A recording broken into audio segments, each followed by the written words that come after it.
लोक कथा हॉरर कहानी पीपल वाले कुएं का रहस्य। बरसों पहले उत्तर भारत के एक छोटे से गांव देवपुर में एक पुराना कुआं था। लोग उसे पीपल वाला कुआं कहते थे। उसके पास खड़ा विशाल पीपल का पेड़ दिन में भी अजीब सन्नाटा बिखेरता था। गांव के बुजुर्ग हमेशा चेतावनी देते थे, सूरज ढलने के बाद उस कुएं के पास मत जाना। वहां कोई तुम्हारा नाम लेकर बुलाए तो पीछे मत मुड़ना। लेकिन हर लोक कथा की तरह किसी ने इस बात पर विश्वास नहीं किया। पहला अध्याय। अनसुनी आवाज। एक रात 19 साल का अर्जुन अपने दोस्तों से शर्त जीतने के लिए कुएं तक पहुंच गया। आधी रात हो चुकी थी। अचानक, अर्जुन, पानी पिला दो। आवाज उसकी मां जैसी थी। उसने पीछे मुड़कर देखा, कोई नहीं। फिर आवाज आई, बेटा, मैं यहां हूं। इस बार आवाज कुएं के अंदर से आ रही थी। अर्जुन डरते हुए किनारे पहुंचा। उसने नीचे झांका। कुएं का पानी बिल्कुल काला था, लेकिन पानी में अपना चेहरा देखने की बजाय उसे अपना ही शरीर कुएं के तल में पड़ा दिखाई दिया। वह घबराकर पीछे हट गया। तभी उसके कंधे पर किसी ने हाथ रखा। वह पलटा, कोई नहीं था, लेकिन उसके कंधे पर 5 गीले उंगलियों के निशान साफ दिखाई दे रहे थे। दूसरा अध्याय। गायब होते लोग। अगले दिन अर्जुन बदल चुका था। वह किसी से बात नहीं करता। हर शाम चुपचाप कुएं के पास जाकर घंटों बैठा रहता।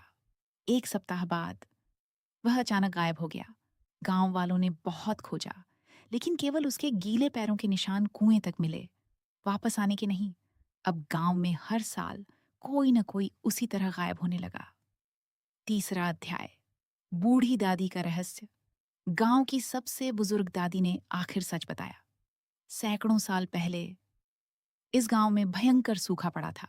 गांव के लालची जमींदार ने एक तांत्रिक की बात मानकर वर्षा बुलाने के लिए एक मासूम लड़की गौरी की बलि इसी कुएं में दे दी। बारिश तो आई, लेकिन गौरी की आत्मा कभी मुक्त नहीं हुई। वह अब किसी को मारती नहीं थी। वह केवल अकेली थी। उसे हर साल किसी साथी की तलाश रहती थी। अंतिम अध्याय। सबसे बड़ा ट्विस्ट, गांव वालों ने तांत्रिक बुलाकर पूजा करवाई। मंत्र पढ़े गए। कुएं को मिट्टी से भर दिया गया। सबने राहत की सांस ली। लेकिन उसी रात पूरा पीपल का पेड़ बिना हवा के जोर जोर से हिलने लगा। सुबह जब लोग वहां पहुंचे, कुआं गायब था, जैसे वह कभी था ही नहीं। सिर्फ एक बड़ा पीपल का पेड़ बचा था।